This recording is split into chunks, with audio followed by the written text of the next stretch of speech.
উপপাদ্য 18 বৃত্তের সকল সমান যা কেন্দ্র থেকে সমদূরবর্তী। বৃত্তের সকল সমান যা কেন্দ্র থেকে সমদূরবর্তী। মনে করে একটা বৃত্ত,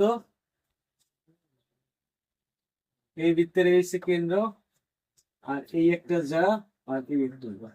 শর্ত হচ্ছে এই যা, এই জাটার নাম আমরা দিলাম এবি, এটা কত সিডি। আমাদের প্রমাণ করতে হবে যে এবি আর সিডি যদি সমান হয়, অর্থাৎ এটার দৈর্ঘ্য আর এটার দৈর্ঘ্য যদি সমান হয়, তাহলে এই যে কেন্দ্র থেকে এবি এর দূরত্ব, এই দূরত্ব, আর এই সিডি এর দূরত্ব, এই যে দূরত্ব, এই দূরত্ব দুটো সমান। এই দূরত্ব যদি আমরা ই ধরি আর এই দূরত্ব যদি এফ ধরি, তাহলে আমাদের প্রমাণ করতে হবে যে ওই সমান সমান কি ওই। আবার বলি, বৃত্তের সকল সমান যা কেন্দ্র থেকে সমদূরবর্তী। একটা বৃত্ত, বৃত্তের এই এবি একটা যা আর সিডি একটা যা। শর্ত হচ্ছে এবি আর সিডি যদি সমান হয়, এই জ্যার দৈর্ঘ্য এটা যদি সমান হয়, তাহলে কেন্দ্র ও থেকে এই এবি জ্যার দূরত্ব ওই, আর সিডি জ্যার দূরত্ব কত ওই, এই দুইটা কি সমান। তাহলে মনে করি ও কেন্দ্রস্থ বৃত্তে এবি ও সিডি দুটি সমান যায়। প্রমাণ করতে হবে যে কেন্দ্র ও থেকে এবি এবং সিডি যাদা সমদূরবর্তী। কেন্দ্র ও থেকে এবি আর সিডি যাদা সমদূরবর্তী। অঙ্কন, কেন্দ্র ও থেকে, এই কেন্দ্র ও থেকে এবি জ্যার উপর লম্ব ওই, আর সিডি জ্যার উপর লম্ব কি ওয়ে পাঠি, আর ওয়ে যোগ করি, ওয়ে যোগ করি আর ওসি যোগ করি, ওয়ে আর ওসি যোগ করি। তাহলে কেন্দ্র ও থেকে এবি এবং সিডি যাদার উপর ওই এবং ওয়ে লম্ব আছে, একটা ওই লম্ব একটা ওয়ে, আর ওয়ে, এই ওয়ে আর ওসি যোগ করি। এবার দেখো প্রমাণ, যেহেতু ওই লম্ব এবি, আচ্ছা এই যে ওইটা এবির উপর লম্ব, ওই কার উপর লম্ব এবির উপরে, আর ওয়েব কার উপর লম্ব সিডির উপর। তাহলে যেহেতু ওই লম্ব এবি এবং ওয়েব লম্ব কি সিডি, সুতরাং এই সমান বি। আচ্ছা, বৃত্তের কেন্দ্র থেকে কোন জায়ের উপর অঙ্কিত লম্ব ওই জায়গায় সমান দুই ভাগে ভাগ করে, তাহলে এই সমান কত বি আর সিএফ সমান কত ডিএফ। এখন দেখো এই যে এই আর এটা হচ্ছে কি বি, তাহলে এই কার অর্ধেক, এবির অর্ধেক, আর এই সিএফ কার অর্ধেক, সিডি এর অর্ধেক। তাহলে আমরা লিখতে পারি এই সমান কি হাফ এবি আর সিএফ সমান কি হাফ সিডি, কারণ এইটা হচ্ছে এবি এর অর্ধেক আর সিএফ হচ্ছে সিডি এর অর্ধেক। কিন্তু এবি সমান সিডি, এই যে আমাদের এখানে দেওয়া আছে যে এবি এবং সিডি দুটি সমান যা, এবি এবং সিডি দুটি কি সমান যা। তাহলে এবি সমান যদি সিডি হয়, তাহলে হাফ এবি সমান কত হাফ সিডি।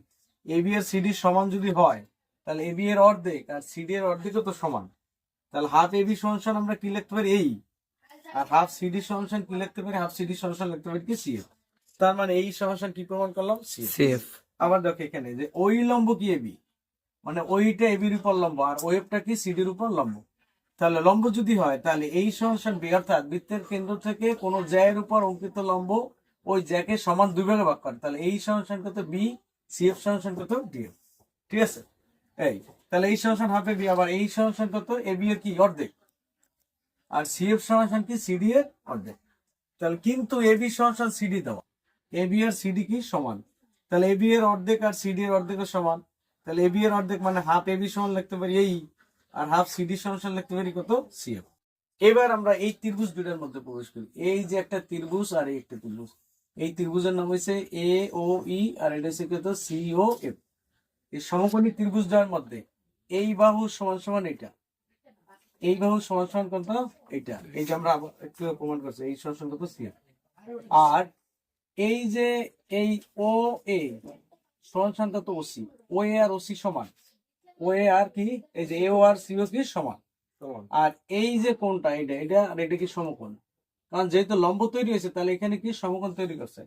তাহলে ও ই এ কোণ সমান কত ও এফ সি কোণ। আমি আবার বলি এই জিনিসটা, এই ত্রিভুজ দুটোর মধ্যে যদি আমরা তুলনা করি, এই সমান কি সিএফ আর ও এর সমান কি ওসি, আর এই যে কোণটা যে ও ই এ কোণ সমান ও এফ সি কোণ, এই কোণ দুটো কি সমান। তাহলে আমাদের সর্বসমতা সূত্র অনুসারে একটা দুইটা ত্রিভুজের দুইটা বাহু, এই বাহু এই বাহু আর এই বাহু এই বাহু সমান, এবং তাদের অন্তর্ভুক্ত একটা কোণ যদি সমান হয়, তাহলে ত্রিভুজ দুটো সর্বসম, অর্থাৎ ত্রিভুজ দুটো একটা একটা অপরটার সাথে পুরোপুরি মিলে যাবে। তাহলে এই বাহু সমান হয়েছে এটা, আর এই বাহু সমান হয়েছে এটা, আর এই কোণ সমান এই কোণ, তাহলে ত্রিভুজ দ্বয় সর্বসম। যদি সর্বসম হয়, তাহলে এই ত্রিভুজ দ্বয়ের বাকি থাকে এই বাহু ওই, আর এখানে বাকি থাকে কি ওই, সুতরাং ওই সমান। সুতরাং এবি এবং সিডি যাদা কেন্দ্র থেকে সমদূরবর্তী প্রমাণ।